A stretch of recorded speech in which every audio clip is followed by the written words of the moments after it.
The glass flute slipped from Blake Ingram's fingers the moment he realized he'd crashed the wrong party, splashing champagne across his only decent pair of shoes. Not that they were all that decent to begin with, scuffed loafers he'd bought 3 years ago when he still had a corporate job and a wife who didn't leave him for her yoga instructor. "Sir, is everything all right?" A server appeared with a napkin, eyeing Blake's worn navy blazer and the small stain on his white button-down that no amount of scrubbing had managed to remove. "Fine, thank you," Blake mumbled, accepting the napkin with a nod of gratitude. He dabbed at his shoes while taking in his surroundings with growing horror. This was definitely not the community college alumni networking event he'd been invited to. This was something else entirely, something with crystal chandeliers, ice sculptures, and women wearing jewelry that probably cost more than his monthly rent. The Ritz-Carlton ballroom glittered with wealth and privilege, two things Blake had been desperately short on since becoming a single father to 7-year-old Lily. He should leave. He knew he should leave. But the thought of going home empty-handed after paying for a babysitter, a luxury he could barely afford, made his stomach clench. He'd promised himself he would make connections tonight, find a lead on a better job than the 2 part-time positions he currently juggled. "You look like you could use another drink," came a smooth, amused voice from behind him. Blake turned and found himself face to face with the most striking woman he'd ever seen. She was tall, with warm brown skin and dark hair swept into an elegant updo. Her emerald green dress hugged curves that made Blake momentarily forget how to form words, but it was her eyes, sharp, intelligent, and somehow both questioning and knowing, that truly captured him. Blake started, then stopped. "Actually, I think I need to stay right where you are," she finished for him, her smile widening as she took 2 flutes of champagne from a passing server and handed one to him. "You're the most interesting person I've seen all night," Blake laughed nervously. "Because I'm wearing a 10-year-old blazer at what appears to be the social event of the season, because you're the only person here who looks uncomfortable with all this excess." She gestured around the room. "I find that refreshing." Blake took a sip of champagne to buy himself time. "I should probably admit that I'm not supposed to be here. I think I walked into the wrong event." "Well, I'm glad you did." She extended her hand. "I'm Ava Bennett." Blake nearly choked on his champagne. Ava Bennett, as in Bennett Industries. He had read about her in the business section of the newspaper, just last week, the youngest CEO in the company's history after taking over from her father 2 years ago. "The very same," she confirmed with a slight tilt of her head. "And you are?" "Blake Ingram," he replied, shaking her hand and noticing how soft her skin felt against his calloused palm. "And I am definitely in the wrong place." "What makes you so sure?" Her eyes sparkled with interest. Before he could answer, a small commotion near the entrance drew their attention. A little girl with dark pigtails and a puffy pink jacket was being gently restrained by one of the security guards. "My dad is in here," the child was insisting, her voice carrying across the ballroom. "I need to find my dad." Blake's heart dropped to his stomach. "Lily." He gasped, immediately setting down his glass and rushing toward the entrance, leaving a bewildered Ava behind. "Sir, we can't allow children into the gala," the security guard was explaining as Blake approached. "It's okay, she's my daughter," Blake said, kneeling down to Lily's level. "Sweetheart, what are you doing here? You're supposed to be with Mrs. Patel." Lily's lower lip trembled. "She had to go because her son got sick, so she called the neighbor to watch me, but I heard her tell him you were at the Ritz, and I took the bus because—" Her words tumbled out in a rush before breaking into sobs. "Because I was scared and I didn't want to stay with Mr. Jenkins because he smells like soup." Blake pulled her into his arms, his heart racing with equal parts relief and panic. "You took the bus by yourself." "Lily, that's dangerous, you can't," he stopped himself, aware that this wasn't the time or place for a lecture. "We'll talk about this later, let's get you home. Is everything all right?" Blake turned to find Ava standing behind him, concern etched on her beautiful face. "Miss Bennett, I'm so sorry," Blake began, mortified. "This is my daughter, Lily. There was a mix-up with the babysitter and I need to get her home right away." Ava crouched down to Lily's level, her expensive dress pooling around her. "Hello, Lily." "That must have been scary, taking the bus all by yourself to find your dad." Lily nodded, wiping away tears with the back of her hand. "I remembered the address from the invitation Dad kept looking at." "You're very brave," Ava said, then looked up at Blake. "But it's late for a young lady to be out, especially on a school night, I imagine." "Yes, and we should really be going," Blake said, his cheeks burning with embarrassment. "Again, I apologize for the intrusion." Ava straightened up, smoothing down her dress. "Actually, I have a car and driver outside. Please, let me give you both a ride home. It's the least I can do." Blake started to protest, but Lily's tired eyes and the thought of navigating public transit at this hour made him reconsider. "That's very kind of you, thank you." 10 minutes later, Blake found himself sitting in the back of a luxury sedan with his daughter curled up against him, already half asleep, while one of the wealthiest women in the city sat across from them. "I live in Oakwood Heights," Blake said, naming a modest neighborhood that might as well have been on another planet from wherever Ava Bennett likely resided. "Martin, did you hear that?" Ava called to the driver, who nodded silently. As the car glided through the nighttime streets, Blake stroked his daughter's hair, still processing the evening's bizarre turn of events. "So," Ava said after a comfortable silence, "what were you really doing at my charity gala tonight?" Blake winced. "Your gala?"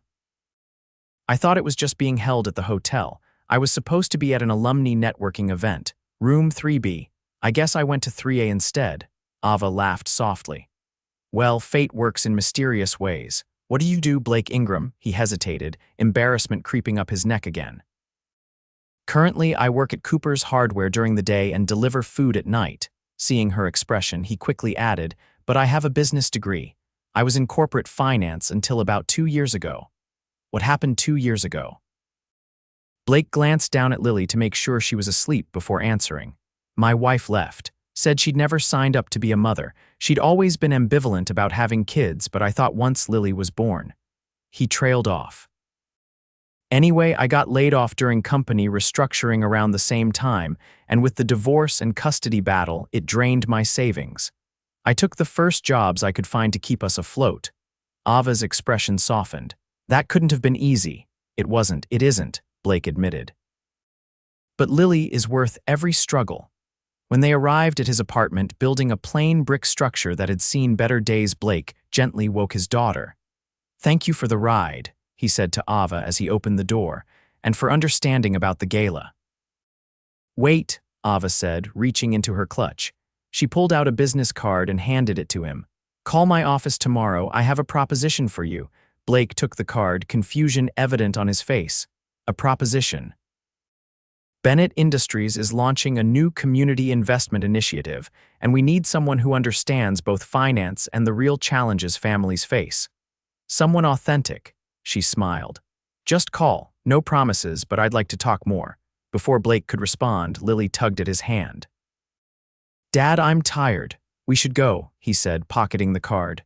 "Thank you again, Miss Bennett." "Ava," she corrected him. "And it was my pleasure, Blake." As the car pulled away, Blake stood on the sidewalk with Lily's hand in his, wondering if he had imagined the entire evening. The next morning, after getting Lily off to school with a serious but loving talk about never taking the bus alone again, Blake stared at Ava's business card. It was embossed with the Bennett Industries logo and felt heavy in his hands, weighted with possibility, but also with doubt. What could someone like Ava Bennett possibly see in someone like him? Was this charity, pity, or something else entirely? With a deep breath, he picked up his phone and dialed. 3 days later, Blake sat nervously in the Bennett Industries lobby, tugging at the collar of his freshly ironed shirt. He'd called in sick to Cooper's Hardware, something he never did, but the prospect of an actual career opportunity was too important to pass up. Mr. Ingram, a professional-looking assistant, appeared. "Miss Bennett will see you now." Blake followed her through a maze of sleek, modern corridors until they reached a corner office with floor-to-ceiling windows overlooking the city. Ava stood as he entered, looking equally stunning in a tailored navy pantsuit as she had in her evening gown. "Blake, thank you for coming," she said, gesturing for him to sit in one of the chairs facing her desk. "Thank you for the opportunity," he replied, trying to project confidence he didn't feel. "Before we begin, how's Lily? No more solo bus adventures, I hope." The question caught him off guard. Most potential employers didn't start interviews by asking about his child. "She's good." Properly contrite about the bus incident and back to her usual 7-year-old concerns, like whether unicorns could beat dragons in a race. Ava laughed, and the sound made something warm bloom in Blake's chest. "I like her spirit. She reminds me of myself at that age, determined and resourceful." "She's all that and more," Blake agreed, his love for his daughter evident in every word. "But I've made sure she understands safety comes first." Ava nodded approvingly before shifting to business. "So, as I mentioned, Bennett Industries is launching a community investment initiative. We're setting up a fund to support small businesses, education, and family services in underserved neighborhoods, including Oakwood Heights." Blake listened intently as she outlined the project. It was ambitious, well-funded, and from what he could tell, genuinely aimed at making a difference rather than just generating good PR. "We need someone to help evaluate proposals, connect with community leaders, and ensure the money goes where it will do the most good," Ava continued. "Someone who understands finance but also knows what it's like to struggle, someone with integrity." "And you think that's me?" Blake asked, unable to keep the surprise from his voice. "I do." Ava leaned forward. "Your resume shows you have the financial background. Your life experience gives you perspective our typical MBA hires lack, and the way you care for your daughter tells me everything I need to know about your character." Blake felt a surge of pride mixed with hesitation. "I appreciate your faith in me, but I should be honest, my schedule is complicated because of Lily. I'm a single dad with limited childcare options. We offer flexible hours and excellent benefits, including emergency childcare," Ava replied without missing a beat. "Work-life balance isn't just a buzzword here, it's policy." By the time Blake left the office with a job offer that would more than double his current combined income, he felt like he was floating. As he waited for the elevator, his phone buzzed with a text. "Forgot to mention there's a company picnic this Saturday. Families welcome. Hope you and Lily can make it." Ava, Blake stared at the message, a smile spreading across his face. Was the CEO of Bennett Industries actually texting him personally and inviting his daughter to a company event before he'd even officially started? Saturday arrived with perfect weather and Lily's boundless excitement. "Is this a real company picnic? With games and everything?" she asked as they walked through the park toward the Bennett Industries banner. "I think so, sweetheart," Blake replied, carrying a small cooler with drinks he'd insisted on bringing, not wanting to arrive empty-handed. "And your new boss is the pretty lady from the fancy party. The one with the car." Blake felt his cheeks warm. "Miss Bennett, yes. And she's not my boss yet. I don't start until Monday." "Dad, you're blushing," Lily observed with the brutal honesty only children possess. "Do you like her?" "I respect her as a professional," Blake said carefully, then added when Lily gave him a skeptical look, "And yes, she seems very nice." "There they are," Ava's voice called out. She was walking toward them wearing jeans and a casual blouse, looking somehow both more approachable and even more beautiful than in her business attire. "Miss Bennett," Lily exclaimed, waving enthusiastically. "Please call me Ava," she said, smiling warmly at them both. "I'm so glad you could make it. Come on, let me introduce you to everyone." The afternoon passed in a blur of introductions, games, and conversations that felt increasingly comfortable. Blake watched in amazement as Ava moved between groups, remembering details about employees' lives, laughing genuinely at their jokes, and making everyone, including him and Lily, feel valued. "Your daughter is delightful," commented an older woman who had been introduced as Ava's godmother and a board member. "She and Ava have really hit it off." Blake followed her gaze to where Ava was helping Lily make a friendship bracelet at one of the activity tables. "Lily doesn't usually warm up to people so quickly." "Neither does Ava," the woman replied with a knowing smile. "Not the real Ava anyway. The CEO puts on a good show, but the woman underneath keeps most people at arm's length." Blake absorbed this information, watching as Ava threw her head back in laughter at something Lily said. There was something unguarded about her in that moment, something genuine that made his heart beat a little faster. As the event wound down, Ava approached them with a slightly hesitant expression. "I was wondering if you two might want to join me for ice cream. There's a great place just down the street." Lily bounced on her toes. "Can we, Dad, please?" Blake found himself saying yes before he could overthink it. The ice cream shop was a charming, old-fashioned parlor with hand-painted signs and a bell that jingled when they entered. They settled into a booth with their cones chocolate for Blake, strawberry for Lily, and mint chocolate chip for Ava. "So, Lily," Ava said, "your dad tells me you're quite the artist." Lily nodded enthusiastically, ice cream already smeared around her mouth. "I'm the best drawer in my class, miss. Garcia put my dinosaur picture on the wall of fame." "That's impressive," Ava said seriously. "I've always wished I could draw. The best I can manage is stick figures." "I could teach you," Lily offered generously. "It's easy, you just have to practice." "I'd like that," Ava replied, and Blake was struck by how sincerely she seemed to mean it. As Lily focused on her rapidly melting ice cream, Ava turned to Blake. "Nervous about Monday, a little," he admitted. "It's been a while since I've worked in an office. I'm worried I might be rusty." "You'll be fine," she assured him. "Just be yourself, that's what we need." There was something in her expression, a warmth, a connection that made Blake wonder if they were still talking about work. The thought sent a thrill through him that he quickly tamped down. She was his boss. This was just professional courtesy extended to a new employee with a unique situation. Wasn't it? Over the following weeks, Blake threw himself into his new role. The work was challenging and rewarding, and for the first time in 2 years, he felt financially stable. More than that, he felt purposeful. The community initiative was making real differences in neighborhoods like his own, and Blake's insights were genuinely valued. What he hadn't expected was how often he would interact directly with Ava. She regularly attended his project meetings, sought his input on key decisions, and occasionally stopped by his office just to chat. Each time, that strange electricity flickered between them, becoming harder to ignore. One evening, as Blake was preparing to leave to pick up Lily from her after-school program, Ava appeared in his doorway. "Heading out?" she asked. "Yeah, gotta get Lily," he replied, shrugging on his jacket. "Big night ahead, pizza and homework." Ava smiled. "Sounds perfect, actually." She hesitated, then added, "I was wondering if maybe someday I could join you. For pizza and homework, I mean, not as your boss, just as a friend." Blake felt his heart stutter. "I think we'd both like that." "Good," she said softly. "Because I've been trying to find an excuse to spend more time with you outside of work, and I'm running out of ideas that don't cross professional boundaries." Blake chuckled. "Pizza with a 7-year-old is your solution. It's a start," Ava replied with a grin. "Besides, I promised her art lessons, remember?" And so began a new routine.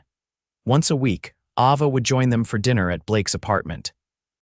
She never commented on the modest furnishings or the cramped space, instead seeming genuinely comfortable perched on his second-hand couch, helping Lily with her spelling words or learning to draw increasingly complex animals under his daughter's patient instruction. Blake discovered that, beyond the polished CEO exterior, Ava was funny, thoughtful, and surprisingly down-to-earth. She told stories about growing up with the weight of family expectations, about fighting to be taken seriously in boardrooms full of men twice her age, and about the loneliness that sometimes came with her position. "People see the name, the company, the wealth," she confided one evening after Lily had gone to bed as they sat sharing a bottle of wine. "They don't see me." "I see you," Blake said softly, surprising himself with his boldness. "I've seen you since that first night at the Gala when you stopped to help a lost dad and his runaway daughter." Ava's eyes met his, vulnerability and hope shimmering in their depths. "That's why I can't stay away, even though I know I should. You see me, Blake, the real me." The air between them charged with tension, and Blake found himself leaning toward her, drawn by an irresistible force. Their lips met in a tentative kiss that quickly deepened, speaking volumes about feelings that had been building for weeks. When they finally pulled apart, Blake rested his forehead against hers. This complicates things. Everything worth having usually does, Ava whispered back. They agreed to take things slowly, both for Lily's sake and to navigate the professional implications. Ava arranged for Blake to report to another executive, removing the direct supervisory relationship that could create conflicts of interest. Still, they kept their budding romance quiet at work, not wanting speculation or gossip to overshadow Blake's contributions to the community initiative. With Lily, they were open but careful. "I really like your dad," Ava told her one Sunday afternoon at the park. "Is it okay with you if he and I spend more time together?" Lily considered this with the gravity of a Supreme Court justice. "Do you make him happy?" Because he was sad for a really long time, Ava's expression softened. "I hope I make him happy. He certainly makes me happy." "He smiles a lot more now," Lily conceded. "And you're good at drawing dinosaurs, so I guess it's okay." As autumn turned to winter, their relationship deepened. Blake found himself falling in love with Ava's determination, her compassion, and her ability to connect with Lily. For her part, Ava cherished Blake's integrity, his unwavering dedication to his daughter, and the way he treated her like Ava, never like a Bennett. They faced challenges, of course. There were raised eyebrows at work, despite their professional discretion. Blake sometimes felt out of place at the high society functions Ava occasionally needed to attend. And Ava had to learn the rhythms of life with a child's school projects, sudden illnesses, and the sacred routines that kept Lily feeling secure. But they navigated each obstacle together, finding compromise and building understanding. When Blake's ex-wife suddenly reappeared after nearly 3 years of minimal contact, wanting to reconnect with Lily, it was Ava who helped him work through his complicated feelings and supported him in making decisions that put his daughter's needs first. "You're not threatened?" He asked her after a particularly difficult conversation about increasing his ex's visitation time. "By Lily having a relationship with her mother." "Never," Ava replied firmly. "Family isn't about exclusivity, Blake. It's about love. There's always room for more love in a child's life." It was in that moment that Blake knew with absolute certainty that Ava was the person he wanted to build a future with. 1 year to the day after Blake crashed the charity gala, he returned to the Ritz-Carlton ballroom, this time as an invited guest, with Lily and Ava at his side. The Bennett Industries Community Initiative was celebrating its successful first year, with plans to expand to 3 more neighborhoods. "I can't believe how much has changed," Blake mused as they stood near the same spot where he'd first spilled champagne at Ava's feet. "Some things haven't changed," she replied, squeezing his hand. "You're still the most interesting person in the room," Blake laughed. "I'm wearing a proper tuxedo this time, though." "And you look incredibly handsome in it," Ava said, her eyes sparkling with the same intensity that had captured him a year ago. After dinner, Ava took the stage to give a speech about the initiative's accomplishments.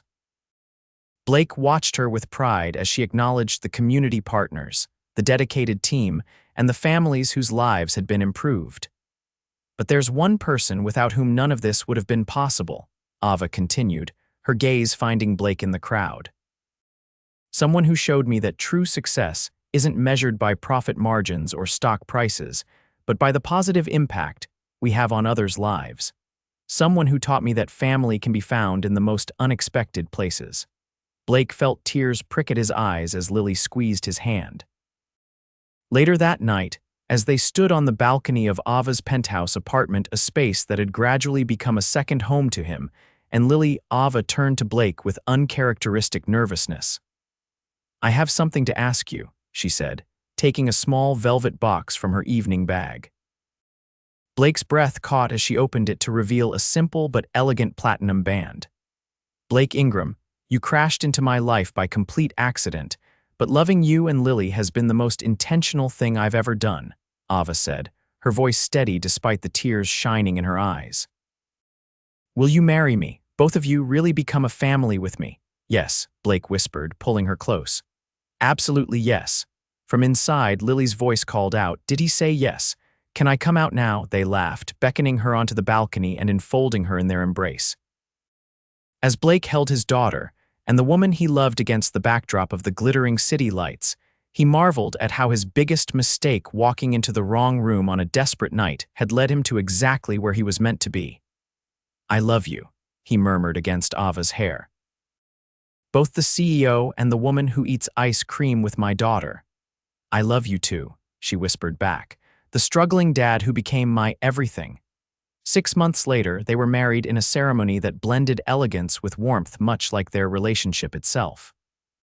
Lily served as both flower girl and best daughter, proudly walking down the aisle before joining them at the altar for their family vows. As Blake and Ava began their life together, the community initiative continued to thrive, eventually becoming a model that other companies across the country sought to emulate. Blake's expertise and authentic approach earned him promotions until he became the program's director, while Ava continued to lead Bennett Industries with the same passion and purpose that had first drawn him to her. They bought a house larger than Blake's apartment, but more modest than what Ava could afford in a neighborhood that felt like home to all of them. Their family grew 2 years later with the birth of twins, a boy and a girl who had Lily proudly declaring herself the best big sister in the universe. On quiet evenings, when the younger children were asleep, and Lily was engrossed in homework or art projects, Blake and Ava would sometimes reminisce about that fateful night at the gala, the spilled champagne, the wrong room, the little girl who took a bus to find her father. "Some people spend their whole lives looking for their perfect match," Ava would say, nestled against him on the couch. "I'm glad you got lost and found me instead." And Blake, looking around at the life they had built together, a life rich with purpose, joy, and love, would always agree that sometimes the best destinations are the ones you never plan to reach.